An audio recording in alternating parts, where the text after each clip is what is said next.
bisa nggak tenang, atau paling tidak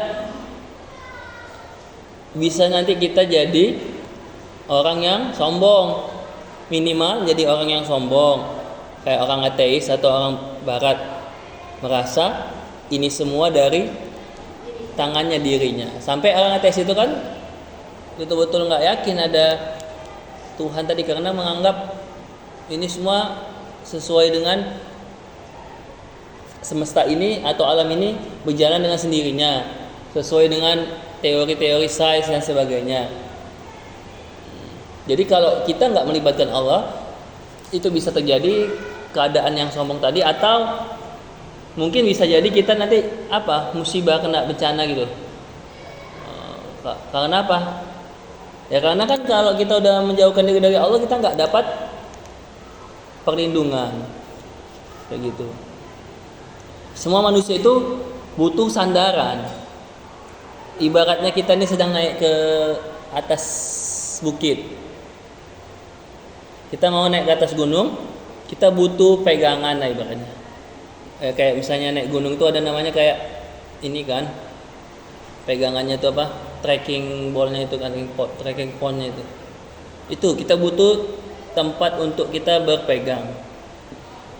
Kalau kita tidak ada itu, maka kita bisa jatuh, bukan hanya nggak bisa naik, tapi kan bisa jatuh terguling.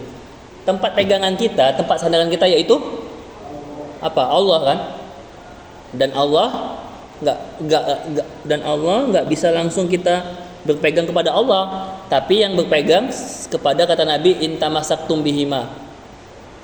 Berpegang kepada Allah kita nggak bisa, karena Allah itu yang gaib, yang kan udah Bapak bilang waktu itu sama Andi nih. Definisi-definisi tauhid itu semua, definisi-definisi iman itu semua, itu bukan pada hakikatnya. Pada hakikatnya adalah ketika kita merasa dekat dengan Allah, kita merasa butuh Allah, disitulah hakikat tauhid keimanan. Ketika kita bahas tentang Allah, ya udah, Allah itu nggak bisa dibahas, Allah itu nggak bisa diketahui, paling cuman sedikit-sedikit cuil, ngintip aja. Mau definisi Ibnu Taimiyah, mau definisi Imam kayak Al-Mawardi atau Aqidatul Awam, ulama-ulama kita, tuan-tuan guru kita yang ngajikan tentang kitab-kitab Aqidatul Awam, Aqidatul Najin atau Sifat 20, ya itu hanya sekedar untuk membuka cakrawala atau wawasan. Ya kan, Ibnu Taimiyah bilang apa? Sifat apa? Allah apa? Tauhid apa? Salafi tauhid 3 gitu kan. Tahu kan tauhid uluhiyah, rububiyah. Artinya ada orang yang bertauhidnya rububiyah, contohnya misalnya kayak kita anggaplah si Restu. Dia memang meyakini Allah itu ada, atau pencipta langit bumi semua yang di alam ini ada yang mengatur, ada yang menciptakan, ada yang hidupkan. Tapi dia tidak bertauhid uluhiyah, tidak menunaikan menunaikan kewajiban menaati si Robnya tadi. Jadi Rob itu ada, tapi dia nggak bersyariat. Dia hanya beriman tapi nggak bersyariat. Secara sederhananya lah. Tapi tentunya kalau udah beriman pasti ini secara sederhananya dia kayak si Restu nih, tapi mudah-mudahan bukan si Restu ya. Dia yakin ada Rob, ada Tuhan, tapi dia tidak mau sholat, tidak mau puasa, zakat dan sebagainya. Kayak orang Jawa, terutama yang Jawa-Jawa zaman dulu atau Jawa-Jawa yang masih kuat istiadatnya, adatnya apa namanya? Kejawen. Kalau orang Sunda namanya Kapitayan, kalau orang Batak agama asli nenek moyang kita, yaitu kalau Batak namanya sebelum datang Kristen, sebelum datang Hindu Buddha, kalau di Batak namanya dan masih ada, Bapak langsung jumpa di daerah di dekat Samosir, apa namanya? Nama kampungnya. Allah, mana Bapak itu datang ke situ? Orang itu menyembah Tuhan yang nggak tahu nama apa. Dia Tuhannya kayak Tuhan satu lah, tapi namanya nggak tahu Bapak namanya. Bukan Tuhan Batak, Nabolon gitu lah. Bisa gitu. Sebelum ada Kristen, sebelum ada Islam, Bapak orang Batak. Jadi namanya Parmalim, agama Parmalim. Kalau di Sunda namanya ya agama macam-macam. Ada agama kearifan lokal namanya. Kejawen itu kayak rububiyah. Dia yakin Allah. Namanya orang Jawa pasti udah bertauhid Islam, karena udah terpengaruh dengan kerajaan Mataram, kerajaan yang Islam lah. Sriwijaya di Palembang. Sriwijaya Palembang kita. Udah terpengaruh kerajaan-kerajaan sekarang ini, tahu? Mataram itu kan cikal bakalnya Keraton Yogyakarta. Kerajaan Sri Sultan Hamengkubuwono atau Keraton Jogja itu awal muasal kerajaan Mataram Islam. Salam. Nah, ini dia kan. Kerajaan Jawa tahu, kerajaan Jawa. Apa? Kerajaan Jawa Islam. Mataram, apa lagi? Pajang. Apa lagi? Udah. Enggak tahu ya? Banyak yang Islam. Enggak lah, Singosari masih Hindu. Masih Hindu deh. Demak. Itu Demak kan ibu kotanya Banten. Udah ya, jadi Bapak ulangin, ada orang yang rububiyah. Enggak, secara logika Bapak setuju sama yang rububiyah ya. Sama yang rububiyah ini setuju. Apa contohnya? Orang yang beragama, orang yang bertauhid rububiyah, yaitu Kejawen itu. Orang-orang Kejawen, sini ada orang Jawa. Mungkin masih ada saudara-saudara kita, masih ada mungkin keluarga kita yang dia nggak mau sholat. Jawa-Jawaan. Jamet, Jawa Medan. Ede Medan. Jawa atau Jamet yang pakai T Jawa Metal. Orang itu yang Kejawen itu kan Kejawen itu dia nggak mau sholat, ditanya udah nggak apa-apa, aku yang penting menjaga diriku. Itu sepertinya contoh konkret dari tauhid rububiyah, yang mana rububiyah itu hanya meyakini adanya Tuhan, beda sama teis. Nah, balik lagi ke awal tadi, tapi ini awalnya dari sajadah. Nanti bisa Ustaz Nurul mengulang lagi tentang sajadah sedikit. Dan jadi manusia itu butuh sandaran, butuh pegangan. Ibarat kita mau naik ke atas gunung, hiking, butuh mungkin kalau jalannya terjal kali ya. Tapi mungkin kalau bagi haikal yang punya pegangan kuat, nggak butuh lagi ya. Nah. Jadi kan seakan-akan manusia ini kayak gamang, kayak manusia ini butuh pijakan. Atau gini aja lah sederhananya, sepatu lah atau alas kaki. Tanpa ada sepatu alas kaki, kalau di zaman di kota ini, kok zaman dulu mungkin di kampung-kampung nggak masalah, apalagi 100 tahun yang lalu. Kalau kita nggak pakai sendal atau sepatu, apa yang terjadi?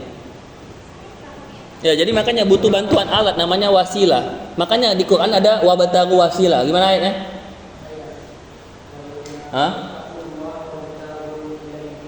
Bertakwa dan berwasilah. Wasilah ini nggak bisa dibantah. Hadisnya jelas sahih. Contoh, 3 orang pemuda, kita anggaplah Bapak Aika sama Irwan. Ketika itu 3 orang pemuda kami ini masuk gua yang akhirnya guanya tertutup gitu, kayak ada gempa, batunya menutup gua itu. Akhirnya masing-masing dari kami membuat wasilah atau doa dengan wasilah. Ya Allah, dulu orang tuaku, aku setiap hari selalu merah susu kambing, etawa mungkin ya, ke orang tuaku. Setiap hari aku sajikan untuk orang tuaku. Langsung batunya bergeser. Ada hadisnya tuh.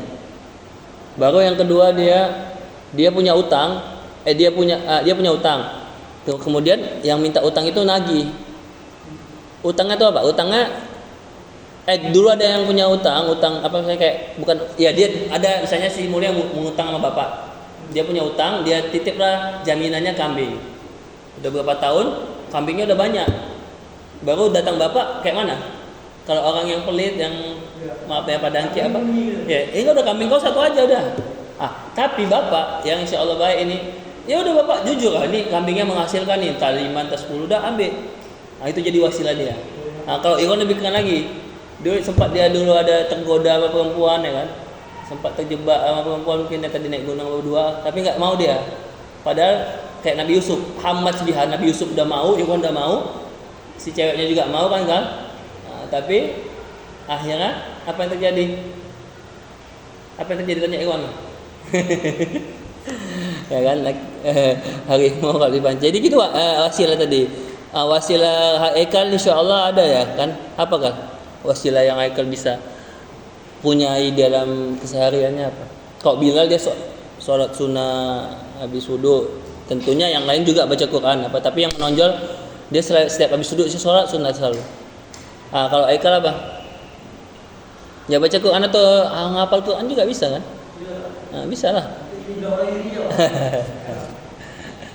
Apa yang bisa mulia jadikan wasilah amalan-amalan mulia?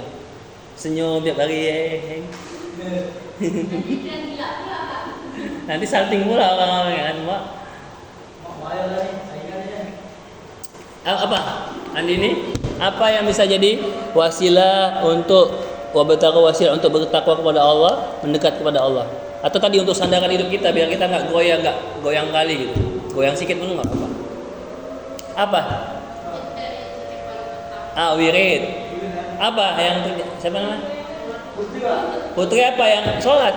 Sholat wajib itu bukan wasilah, itu kewajiban. Siapa namanya? Jihan apa selain yang wajib? Lah yang wajib itu nggak dihitung, nggak udah hangus, memang udah wajib, nggak bisa dijadikan.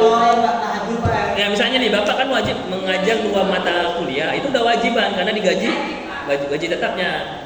Nah, yang tambahannya yang setelah 4 ini, mengaji. Berapa satu hari berapa lembar berapa juz? Alhamdulillah ya. Yang penting dia. Ya betul. Ya udah, nggak usah dihitung-hitung kayak bapak zikir nggak usah dihitung. Itu hitung-hitungan itu supaya untuk orang pemula ya, untuk anak TK atau anak tamkinya SD. 100-200 itu kan kalau orang Salafi nggak setuju kan. Kalau bapak mencari jalan tengahnya atau logikanya itu karena untuk orang awal-awal mau semangat zikir dikasih lah dulu 100. Ya kalau bisa nggak usah dihitung, Allah aja nggak perhitungan nama kita kan. Wa in ta'udhu ni'matallahi. Nah, jadi ada wasilah kita bisa berupa amal, bisa berupa sedekah ataupun materi kan tadi bantuan, atau minimal kayak sahabat Nabi wasilahnya ada seorang sahabat Nabi yang nggak banyak kali amalnya, biasa aja sholat tahajudnya sikit ataupun nggak setiap hari, baca Qurannya nggak setiap, tapi wasilah dia adalah menjaga lisannya gitu. Menjaga lisan ya, daripada nanti ada orang yang banyak amal tapi dia kan nanti kata Nabi jadi muflis, jadi bangkrut karena dia merugikan orang lain. Di akhirat orang yang banyak amal ya, tadi sejian banyak baca Quran tapi karena dia suka menyakiti orang dengan mulutnya, kan ada 2 nih, menyakiti orang dengan tangannya atau dengan mulutnya. Misalnya maling, merampok, atau mulut tadi memfitnah atau menggosip, maka muflis, bangkrut, kan hadisnya gitu. Muflis namanya bangkrut. Kalau di bahasa Indonesia kan ya apa, orang Jawa bilang tekok ya, tekok. Udah nggak ada udut lagi. Udah nggak ada apa-apa lagi, udah tak bersisa. Apa Jawanya? Kalau entek kan habis, ini tekok udah betul-betul habis, betul ada lagi sisa. Ya itu dari kalau kita mau selamat di dunia harus ada pegangannya tadi apa? Amal kita. Tapi lagi-lagi amal itu ya kan kayak si Jihan baca Quran, tapi kalau nggak ada ilmunya ya kan, kalau nggak membaca buku tahsin dan tajwid itu ya kan sayang, pahalanya nggak banyak. Satu lagi nanti logikanya nggak main. Kenapa Quran itu bisa jadi kelebihan? Ini belum jadi mukjizat ya. Salah satu kelebihan, jadi kita masih bahas kelebihan. Ya salah satunya dengan kita baca Quran jadi kita bisa mengasah akal logika. Makanya banyak orang yang nggak pikun ketika tua karena dari sisi keistimewaannya itu. Kalau kemujizannya dari sisi bahasanya, dari sisi ramalannya yang terwujud, ramalan-ramalan yang di Quran. Contohnya ketika bangsa Romawi bisa ditaklukkan, Dajjal, adanya Dajjal yaitu orang-orang yang suka kayak Amerika, siapa yang melawan dia kayak komunis diperangi gitu kan, itu kan udah termasuk ciri-ciri Dajjal. Paman Sam itu kan Samiri dan sebagainya. Dah, jadi kalau tidak ada sandaran, ada pegangan, maka hidup kita akan gegana, bisa gelisah, galau. Makanya itu butuh pegangan, dan pegangan amal kita harus ada ilmunya. Nah, maka kita balik lagi ke sajadah nih. Nah kan sajadah yang kemarin kita bahas itu salah satu pegangan juga, itu salah satu motivasi juga. Yaitu apa definisinya secara tujuan dari, coba jelaskan definisi sajadah dan tujuan sajadah yang barusan tadi kita bahas. Ini kayak mengulang-ulang pelajaran. Definisi sajadah. yaitu Yaitu sajadah itu dilakukan apabila mendengar atau membaca ayat sajadah. nah baru manfaatnya kayak bermanfaat. Latar belakangnya, alasan kenapa ada sajadah tadi? Bentuk penghargaan kepada Allah, rasa hormat, terus Penghormatan tertinggi kita kepada Allah, pengagungan. Apa lagi? Penghormatan, penghargaan, pemuliaan atas atau kepada Allah, karena kita telah diberikan Al-Quran. Ya, itu dia. Hikmahnya lagi-lagi adalah adanya itu sebagai simbol, sebagai tanda untuk kita sujud tunduk kepada Allah. Ya, contohnya di momen itu contoh. Contohnya adalah di momen kita baca sajadah. Tapi yang diinginkan Allah adalah bukan di saat itu aja, tapi bukan di saat itu aja kita baca, bukan di saat itu aja kita disuruh sujud. Ya kan, Putri? Bukan di saat Putri punya jumpa surat sajadah itu aja Putri disuruh sujud, tapi kapan lagi? Kapan lagi Putri disuruh sujud? Bukan hanya pada saat jumpa surat sajadah kita disuruh Allah sujud, tapi saat wajib. Tapi di saat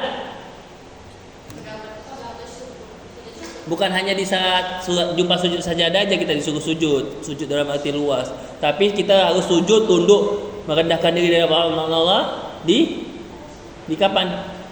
Yang barusan Bapak bilang di sesudahnya, di setiap saat. Di saat itu contohnya, itu contoh aja. Kayak sholat sama. Sholat itu kan gak hanya dari ketika kita sholat aja. Kita takbir. Contoh takbir itu gak hanya di dalam sholat aja. Di luar sholat ya kita wajib membesarkan Allah. Makanya ada takbir Allahu Akbar, Allahu Akbar. Enggak ya? Nah, contohnya ada takbir juga, takbir Allahu Akbar. Nah, itu kan contoh. Hakikatnya adalah secara filosofisnya kita disuruh takbir setiap waktu. Kalau Putri takut nanti misalnya nggak dapat kerjaan, misalnya takut nanti tamat kuliah nggak dapat kerjaan atau nggak dapat jodoh ya, ada kan ya. Yakin aja dulu Putri, memperbaiki diri dan sebagainya. Dan nanti keyakinan itu harus diserahkan kepada Allah, ditawakal. Kan tawakal itu ala la haula wala quwata illa billah.